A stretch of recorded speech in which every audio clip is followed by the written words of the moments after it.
welcome back, lucky listeners, to another episode of NH Unscripted. Come on, people now. Smile on your brother. Yeah, I'm your young bloods-like host, Ray Dudley. We are coming to you from the YMCA-like conditions of the WKXL studios in Concord. I can smell the pool chlorine from here. You know the drill. I got my Nehru jacket on, my bell-bottom pants, my platform shoes. Kick back on your waterbeds. Fire up those transistor radios. Tune them over to 1450 AM, 103.9 FM for the folks in Concord, 101.9 FM for the beautiful souls in Manchester. NHTalkRadio.com is our URL. And as always, I need to thank my sponsor, Shaheen Gordon. That'd be the law offices of Shaheen Gordon. Their website is shaheengordon.com. Now, I've said it again. I said it before. I'm going to say it again. You walk this earth long enough, either you or someone you know is going to need an attorney. Maybe you hit the lottery. Maybe you need to share it with me. But, we could get an attorney. You're going to need somebody. Dude, they handle everything. Bicycle accidents, business litigation, child custody and child support, real estate. Come on. They do it all over there. ShaheenGordon.com. Write it down. Put it on your fridge. Put it with your legal documents because you never know when you're going to need a lawyer. Their phone number is 603-614-5560. They got offices all over the state. Concord, Dover, Manchester, Nashua, Peterborough, on and on. I think they got a new one they're trying to start in Keene. ShaheenGordon.com is the URL, 603-614-5560. We love them. We love them. We appreciate their sponsorship of this show. Yeah, so last week, I had a faux pas. I had some really good friends of mine on and promised that we would talk about gardening and, seed planting, early springtime kind of stuff. But being the old man I am, I just blabbered and blabbered and blabbered. And so I had to have him back on. Ethan and Amy Sager from Again and Again Farmstead, good morning. Good morning. So we're going to correct that, aren't we? Yeah. Yes, we are. But before that, I do need to talk to you about your new grant. Right? Yeah, big news. Yeah. Okay. Share that with us. What's happening with that? Well, we just submitted an application for the New Hampshire Climate Resiliency Grant and found out last week that we were awarded as one of the recipients for that. So we're pretty excited about that. Yeah, really excited. And what does that do for you? The project is going to be to build a bigger biochar kiln so that we'll be able to produce more biochar than we are already.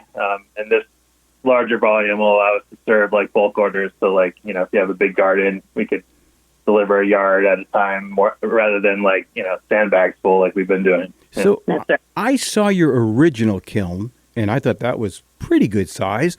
How big of a one can you or will you build? This one will increase our capacity by a factor of 7. So 7? Yeah. So it took us 7 burns to make the equivalent of one in this new kiln in the old machine. Yeah. Wow. And it's all enclosed, so we wouldn't have to the kiln we have now. We have to quench it. Right. So the new one will be a retort that's enclosed, so you don't have to rely on water. Like as soon as it's finished burning syngas, which is the gas that's in the wood, it'll go out on its own. So that's pretty nice. So for folks who don't understand how that process, I promise we're going to get the gardening tips. I swear we are going to do it. I swear. This process of biochar is fascinating to me. And we're going to talk about how to incorporate that into your gardens. But tell folks how that process comes about. What actually has to happen to make biochar? So you can make biochar from any organic matter. We use mixed wood, so we have we're in the northern mixed hardwood, softwood forest here. So there's a lot of pine and heart and oak and maple and pretty much anything that's woody material. It could be perennial shrubs, any organic material. Once it's cooked in an oxygen-free environment and undergoes something called pyrolysis, and that is what burns off all the gases and just leaves pure carbon behind, and that's what charcoal is. Yeah. So it's the absence of oxygen that is the key, though, right? That's right. Yeah. And so you added water to yours after it was all done. Why did you do that, and why don't you have to do that now? Yeah, so we would have to quench it so that it basically doesn't burn down to ash. Got you. So, cool it down. But that method, that type of kiln is the kiln that we have now is called a Kontiki kiln, and that type of kiln is nice for farm scale because it's open top, so it's easy to stack it. So if you collect brush and then you can burn it, but also there is some ash involved. Once it gets hot enough, it burns the syngas and it's very clean. But until it gets hot, there is ash involved, and the kiln collects the ash, so you can make something called liquid ash, and that's a really nice makes a nice foliar spray. It's kind of like a San Pellegrino for plants. Another side gig for you guys. Well, who'd have thunk it? Yeah, we still always use that kiln for that purpose. Yeah, so we'll still be using the old one for our own market garden, but this other one will be additional. Yeah. How much wood so for folks who don't know, you add wood in and then you keep adding wood on top, right? As it burns down so that it doesn't so you're not lighting the fire at the top and it burns down. You're lighting the fire at the bottom and it burns up, right? Right. And you can do this at home. So for anyone out there wanting to make biochar at home, you can just dig a pit in the ground and start a fire and just slowly add wood to it. And the layers underneath will be absent of oxygen as the pile increases. That's right. And then once it fills the pit, you can just quench it with water, and then in New Hampshire it'll drain out minutes. Yeah. No kidding. Charcoal left over. I do have to be honest with you. I did tell Randy that you suggested I put biochar in the refrigerator. I'm still having to beg her mercy over that comment.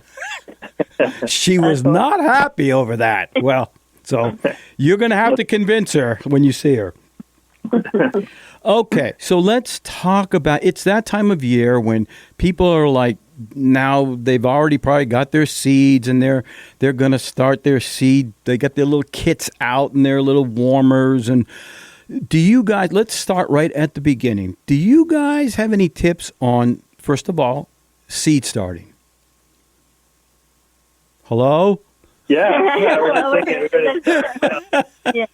I mean, different plants have different requirements. So, right now, we're getting at the upper end of when it's safe to start onions from seed. Yeah.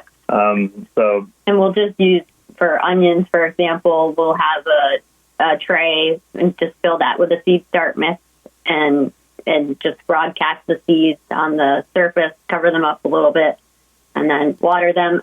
I mean, fortunately, we grow microgreens here, so we have a grow room that we have all the lights and everything, so we'll just put it right under the lights and water it as needed. Like our season during the year, our growth season has a lot of light available because the days are really long up north. Mm-hmm. So we can grow high output, but the season itself is short. So you have to start some of these longer term plants earlier in order to get them to full size to be able to produce the yield. Well, that's a great point. You're talking onions, peppers, tomatoes. You want to start those around now. Yeah. Are there some things that do not transplant well, that you need to direct seed into the garden? Definitely. So there's a few carrots, potatoes, obviously, parsnips, some flowers, radishes. Yeah, some flowers will do a lot better just directly sown. Oh, cucumbers is a big one. So a lot of people try to make cucumber starts, but they get really stressed. Yeah, so they won't produce as much as if you direct seed them. Ooh, that would explain several problems I had years ago. Oh, I maybe should have talked to you a little sooner. Ooh, most all of the cucumbers you want to direct seed. Yeah. So let's back up a little bit. Your seed starting soil. Do you make your own or do you buy it? We do make our own. So it's we use a third compost. And then a third we use wool pellets as a way. Of course you do. instead of instead of peat moss. But traditionally, it's usually peat moss, and then some form of vermiculite or potting soil or something like that. Okay. All right, hang on, everybody. You are listening to NH Unscripted. Yeah, come Monday, it'll be all right. I am your Jimmy Buffett-like host, Ray Dudley. We are coming to you from the Honeymooners-like digs of the WKXL studios in Concord. 1450 AM, 103.9 FM, 101.9 FM for the beautiful souls of Manchester. Yeah, we got a URL. NHTalkRadio.com is our URL. A lot happens out there. I am talking with Ethan and Amy Sager from the Again and Again Farmstead out in Tamworth. And I have a lot more questions. We'll be right back.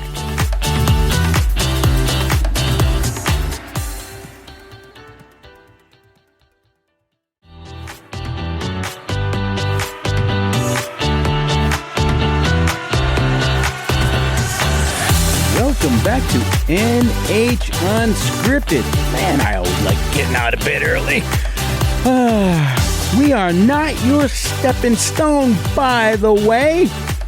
I am your monkeys-like host, Ray Dudley, and we are coming to you from the Taj Mahal-like digs of the WKXL studios in Concord. My God, it's cavernous in here.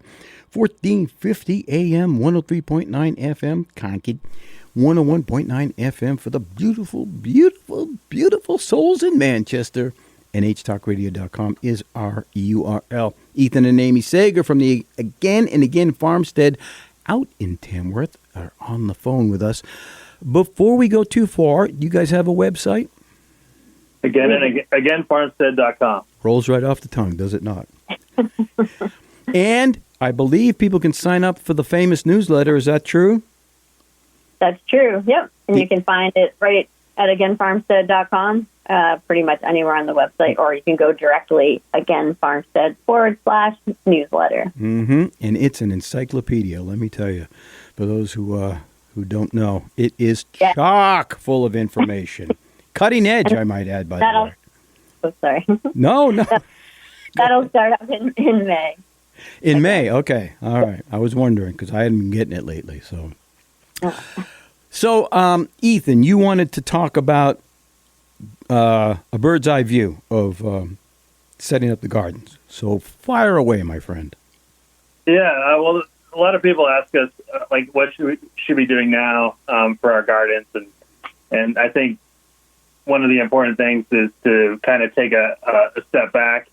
There's no one, secret technique or secret sauce to make an awesome garden. It's kind of a marathon, not a sprint. So we usually first start with the fundamentals, and we have the four fundamentals of a good garden would be water, climate, fertility engine, and soil health. So you want to adjust those different.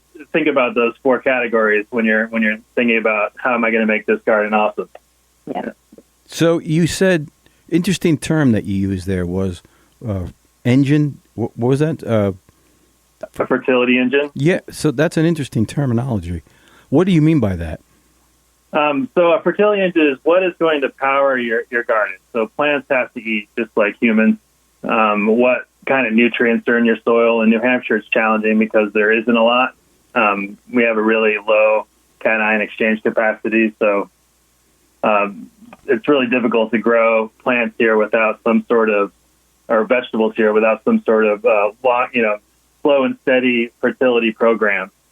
So when we say fertility engine, it's just how am I going to power this garden? How is this garden going to feed itself? That's right. And we do that with biomass. Yeah. Should people assume right out of the gate that their soil is probably not ready to plant into? You know what I mean? That if they just go out and say, I'm going to start a garden, should they assume that it's probably, you probably should either test the soil, look at the soil, or do something to the soil? Yes, we definitely recommend a soil test right out of the gate. And all the soil tests that we've seen from people we've worked with in New Hampshire usually is pretty deficient in most minerals and organic matter. It's sandy, acidic gravel is what most of New Hampshire is made of, unless you're living on the Merrimack River or Bearcat River or something. Yeah. But that soil is going to need some nutrients, and then it also needs to build some way to hold water, because if you put nutrients in the soil, because of the low cation, the nutrients will just wash out when it rains. That's right. And you'll have to keep applying those fertilizers every week.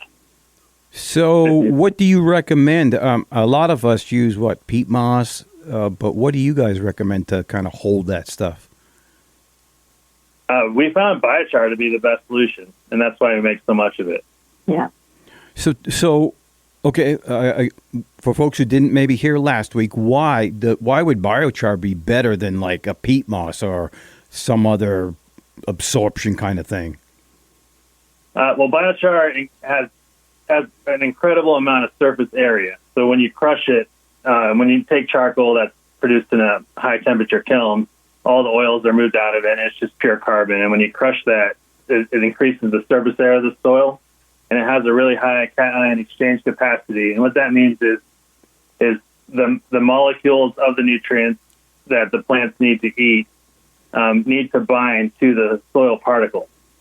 Right. And that cation exchange capacity value is what determines how much nutrients can your soil hold before it drains out. That's right.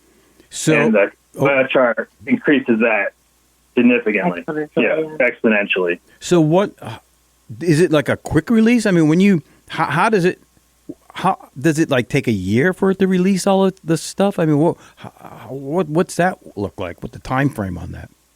So it doesn't. There's no real release time frame. It really depends on the soil biology that's the life that's in your soil, like how much bacteria, protozoa, amoebas, good nematodes, like all the ones we don't name for, like all that biology feeds off of the nutrients, and they make those nutrients available to the plants in exchange for sugars. So a plant has those solar panels. The leaves, they capture the light and they use chlorophyll to convert those sunlight into sugar. And it's like Wall Street under the soil, and all those soil biology compete for those sugars. And that it converts the nutrients that biology converts the nutrients that are in the soil into what the plant needs to grow and thrive. So what biochar does is it holds all those nutrients there for that biology to use. Otherwise, the water would just drain it out. So it absorbs them? It actually absorbs the nutrients in the soil and then re-releases it? In the soil, yeah. Huh. When would people use this? Can they just, like, now put it in their soil, or would they have needed to do that, like, last fall? No, the spring is the ideal time to put it in. Yeah. So if you put it in the soil, you will get benefits, and benefits aren't a plant growth. So while you're not even seeing the plants grow right away. So like it's holding water, it's increasing biology. Yeah. And once that biology gets to a critical mass, then you'll start seeing your plants take off. Now you can speed this process up significantly by charging the biochar before you put it in the soil. So if you inoculate it with some form of biology, and that could be like a compost tea, before you put it in the soil, that speeds up nature's own process like really fast. So you'll see immediate results if you do that. Right. Otherwise, you'd have to wait for nature to do it on its own, and nature, doesn't work to any time frame. I know some folks who have like worm casting tea. Oh wait, that's you. That you sell that, and I inoculated my biochar last year with that, and I believe I told you when I saw you one time. I went out one day, and all of a sudden, my pepper plants just had it was like Jack and the Beanstalk. They just blew up overnight. They were huge and beautifully green. That's amazing. That's so great to hear. That's so great to hear. Yeah, and once you see it work, I mean, it once you understand how all that mechanism works together, it's like a secret formula. Your garden will just reap the benefits, really. Yeah. So speaking of formulas, you guys have other amendments too. I brought up the worm casting tea, but you have other things that can also be added. let's talk a little bit about that. You've got like 3 or 4 other, like the pellets and the worm castings themselves. Your worm factory thing there is unbelievable. It's huge. Yeah, I don't. It's impossible to imagine, creating soil fertility without worms. Yeah. And right. and you'll notice the theme here. So like that's what permaculture is, what the practice we do. It's all about like speeding up nature's processes. So you can use compost worms to speed up what nature would use earthworms for. That's right. So we have a big compost worm operation that, filters all our microgreen waste and all of our harvest waste, and it'll also chew through like sheep manure. All the organic matter that these worms will chew through. A worm will eat half its weight in organic material every day. I have that same problem. So it's just chewing through all that food and creating castings. Right, but inside the worm's stomach is an enzyme. Hang on. We're getting scientific here. Hang on.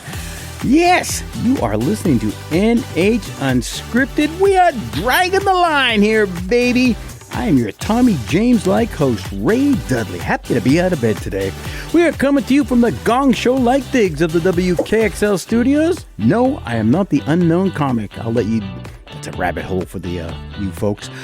We are coming to you 1450 AM, 103.9 FM in Concord, 101.9 FM for the beautiful souls in Manchester. Ethan and Amy Sager from the Again and Again Farmstead in Tamworth are on the line. And yeah, we're talking gardening like I promised. We'll be right back.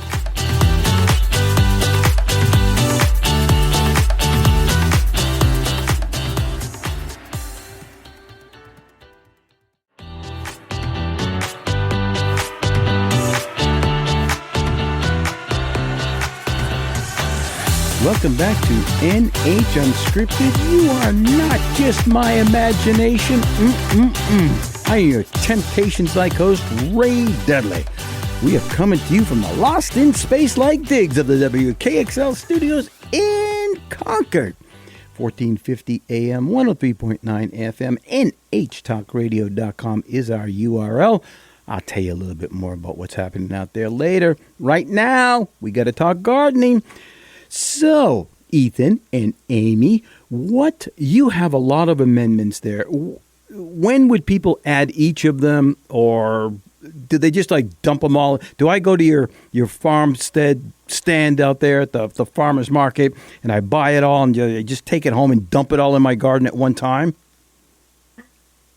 Because I'm gonna. That's what I would do. Well, I don't know. Do we want to back up to the worm conversation we were having? I love the worm conversation, yes. Sure. Well, what do you want to say? I guess. I think we're talking about enzymes that a worm... Oh, yeah. Yes, we were.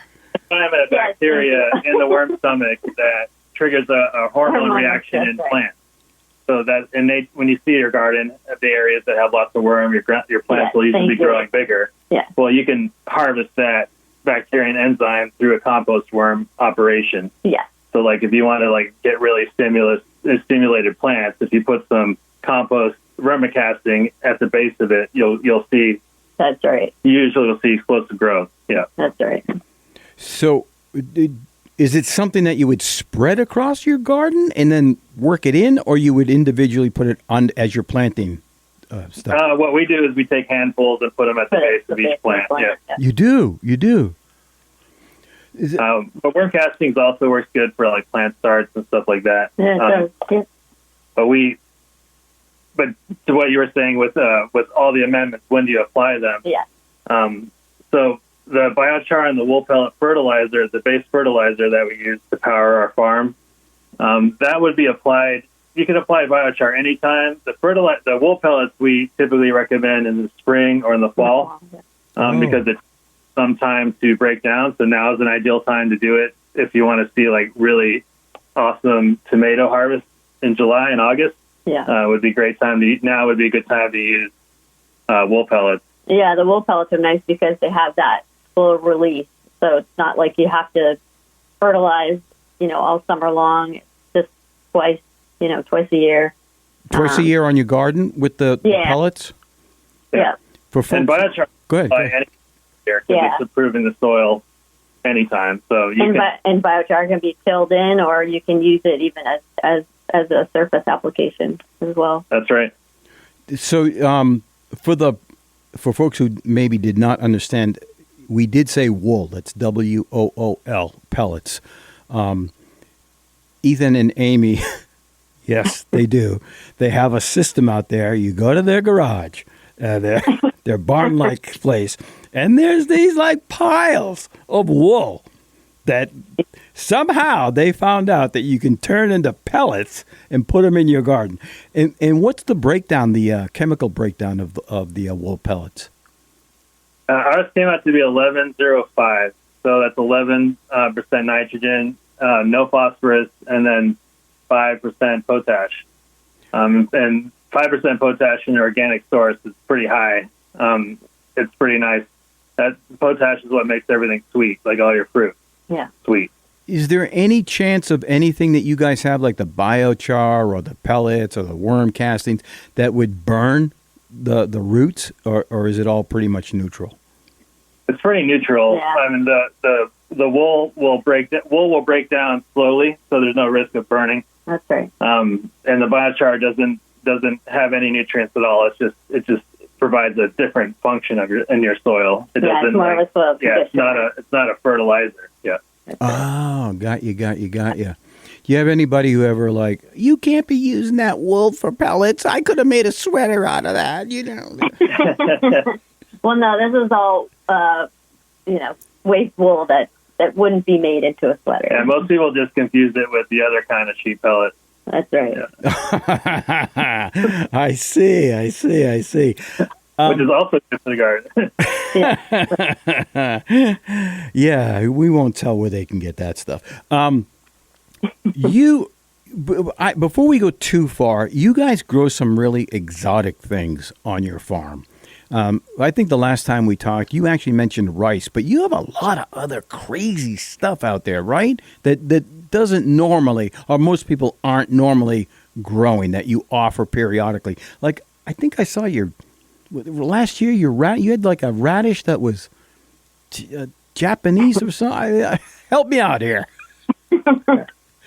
Yeah, we're growing all of our vegetables, all of our perennials. They're all heirlooms. Yeah, and we stack everything in time. So in order to have yield throughout the whole year, we're trying, we grow things that yield at different times of the year. And then we also stack in space. So we grow things that are vertical and things close to the ground cover. And then once you think about time and space, then you can start to look at what plants work well with each other. Mm-hmm. And then you create something called guilds. And so we have a lot of different guilds throughout our property. So we have hazelnuts, we have a hazelnut orchard, we have fruit, all the different fruit trees, grapes, berries. Pretty much there's a yield starting in June and May, actually, with honeyberries, and that goes all the way through October, ending with kiwis. Yeah. Didn't you guys tell us last year when we visited your farm that you have some kind of like an original apple or something? Oh yeah, yeah. So there's an apple out there called Court Pendu Plat, and it was found in a Gallic ruin in France, and it's the oldest known recorded apple variety name. And I always kind of like been scouring the nurseries across the countries for that apple, and Cummins Nursery in New York actually had one day, and just one. Yeah, and we ordered that immediately. Well, I got the notification for the pre-order, and within 2 minutes I had found it and ordered it. So yeah, we have Court Pendu Plat here growing, and what's interesting about that plant or that tree is that it grows. It's the latest to bloom, which is really nice because if you live in like Zone 4, like up in northern New Hampshire, or even Zone 3, it'll bloom like in June. The buds will come out in June, so it'll avoid any chance of like late season frost. So have you had a chance to harvest from it? What's it taste like? Not yet. We don't know. We've never tasted it either. The description says it's very good, and that's probably why it's lasted so long. But Anybody can say their fruit tastes good. that doesn't tell us anything. So you got to have surprises in your garden. Yeah, no kidding. Yeah, your gardens are full of surprises. It's funny that you mentioned, I'm so proud of you to mention about the guilds. Randy will be happy to hear that you mentioned guilds. It's true permaculture gardening. Talk about that a little bit for folks who don't understand the layering, like the ground cover and then things that grow up and all of that. Sure. So if you go for a walk in the forest and take a look, you can kind of see how nature does it themselves. So there's a ground layer, and then there's a shrub layer, and then there's a lower layer, like a lower tree layer, and then there's an upper story layer, and then there's also a vining layer. So those layers represent exactly what we just said. It's stacking in time and space. So if you think of something like a Three Sisters, a traditional, like everyone knows of the Native American Three Sisters, where they grow corn, beans, and squash together, right? Yep. So that's a guild. That's a perfect example of a guild. So it's, the squash provides ground cover, keeps the ground shaded and covered, and the corn is the upper story, so it's using the vertical space, and then the peas can use the corn as a trellis. That's right. Is there a give and take in nutrients in a guild like that? Or like some of them like giving off nitrogen that other plants might need, and some are sucking up stuff? Absolutely. So like basic, but the beans and peas provide nitrogen fixing, but that usually isn't released until after the plant dies. But what's really going on is in the soil, each of those plants have different root exudates. Root exudates are, going back to what we said earlier, it's when the plants create sugars to exchange for all that biology in the soil. Yeah. That's the root exudate. Okay. All right. You got my mind going here. Hang on, everybody. Yeah, I just want to celebrate. Yeah. You are listening to NH Unscripted. I am your rare earth-like host, Ray Dudley. We are coming to you from the Hollywood Square-like digs of the WKXL studios in Concord, where I love to sit in the center square, the old Paul Lynde Square. 1450 AM, 103.9 FM on your transistor radios, 101.9 FM for the beautiful souls in Manchester. NHTalkRadio.com is our URL. Ethan and Amy Sager are talking with me about gardening, giving me all the tips. We'll be right back.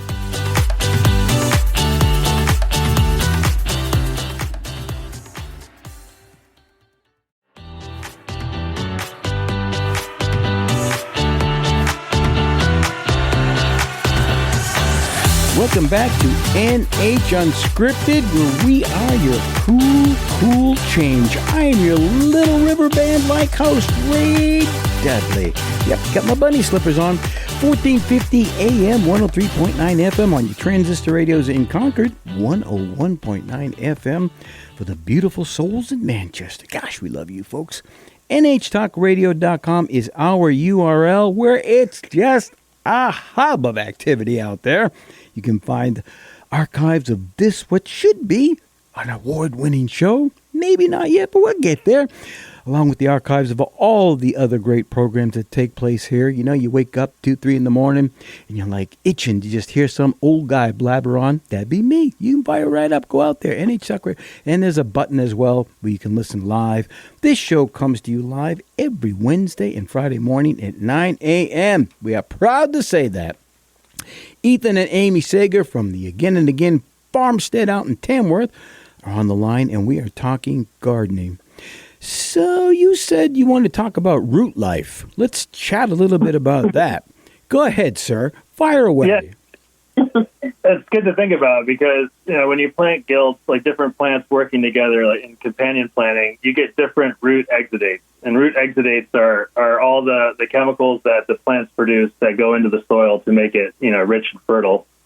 So these exudates are like humic acids. They're like to get technical, but really they think of like compounds that plants produce. Now, we discovered if anyone suffers from cucumber beetle damage. Yeah, this is a good one.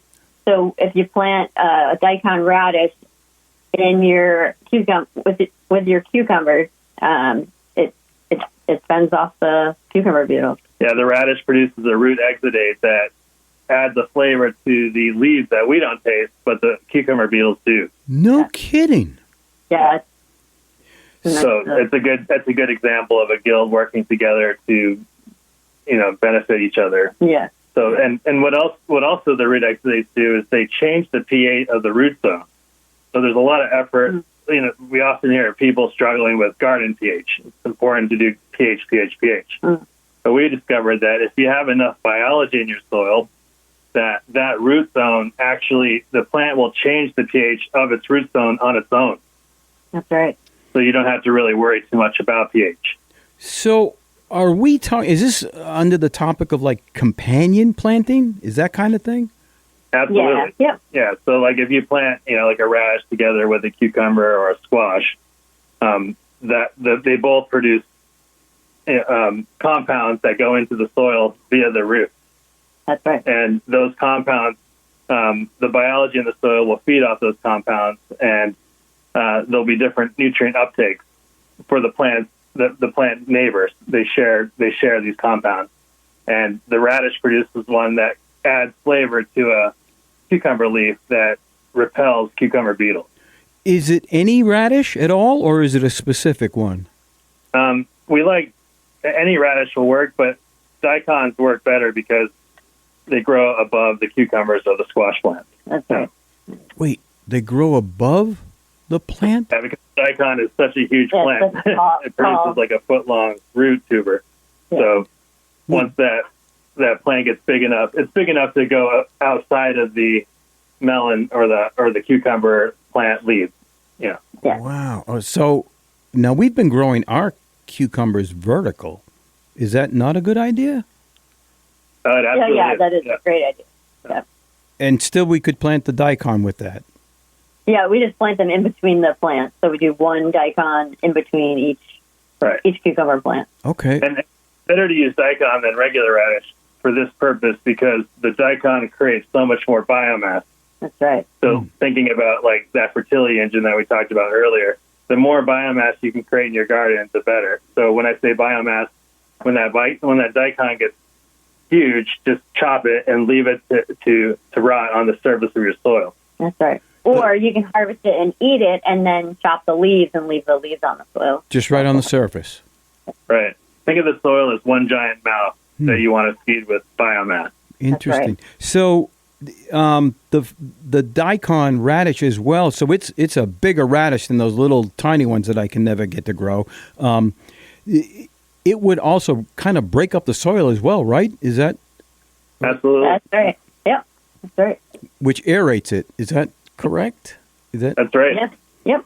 That's why companion planting in guilds is a really good strategy for a home gardener. You have any other examples of just a couple of, like, what would go with tomatoes or peppers, or what shouldn't you put with a tomato or a pepper or something?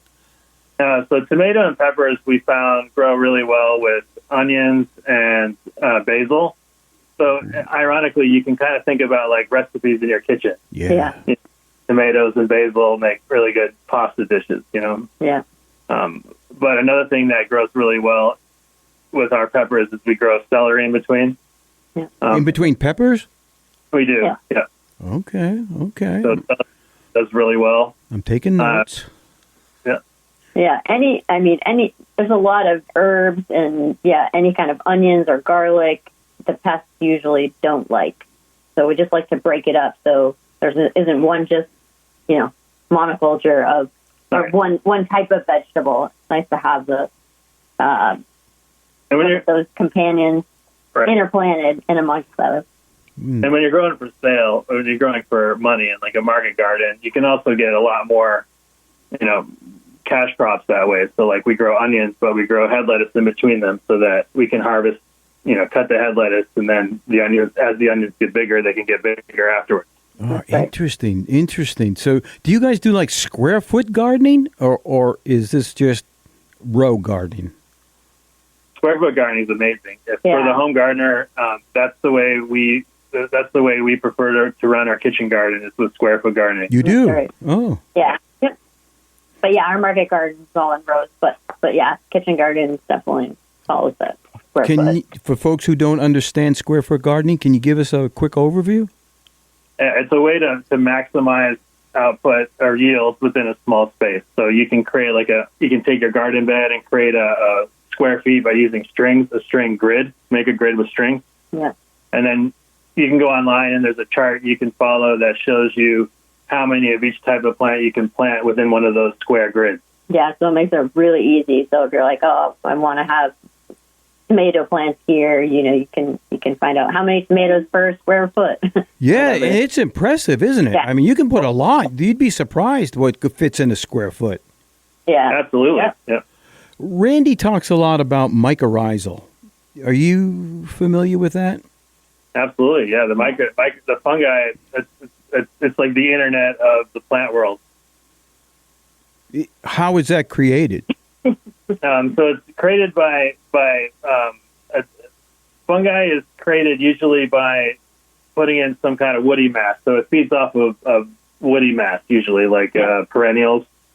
Wood chips is a really good way to bring in fungi, spores. You can buy spores and grow mushrooms under your fruit trees. Yeah, so if you have like a fruit tree, you can load it with wood chips underneath. Go like 4 inches, and then all throughout the drip line, and then you can just toss a bunch of mushroom spores on those wood chips, and also get a harvest of those.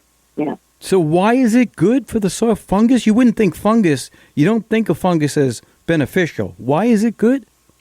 Well, it decomposes organic matter, so it'll eat organic matter so that those nutrients in the organic matter can be transformed into plant-soluble nutrients.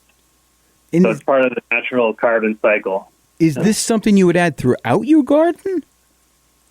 Yeah, and it works with annuals and perennials. So the more fungal rich your garden is, the faster your biomass will decompose that you feed it. So we're talking about biochar, we're talking about worm castings, we're talking about companion planting, we're talking about fungus in the garden. If you don't have wood chips, is there something else you could do? Wait, didn't I hear that wood chips can suck the nitrogen out of the soil though? If you bury them in, but if they're on surface mulch, it's not an issue. Okay, and it'll break down and create that layer of mycorrhizal fungus? It will, yep. Okay. I almost sound smart, don't I? It's a lot to take in for if you're just starting gardening. And just keep in mind that, like I said earlier, it's a marathon, not a sprint. So all of these things work together. So if you just focused on this year, if you just focus on adding biochar to your garden, or let's just focus on the fungal and let's get a load of wood chips this year. Yeah. All of those different aspects of gardening work together. But just start by doing one. All right. Toss out your URL again, your website. It's againfarmstead.com. And when's the farmers market start up? We're going now until we have a month off in April, and then it starts up early May. Yes. You have been listening to NH Unscripted. Yeah, we're almost like the House of the Rising Sun. I am your Animals Like host, Ray Dudley. We are coming to you from the not-so-overly ostentatious digs of the WKXL studios in Concord, 1450 AM, 103.9 FM, 101.9 FM for the beautiful souls in Manchester, NHTalkRadio.com. We have been talking with the stars of NH Chronicles. Yes, Ethan and Amy Sager. Again and again, Farmstead in Tamworth. Go out there and visit them. All right, catch you on the next one.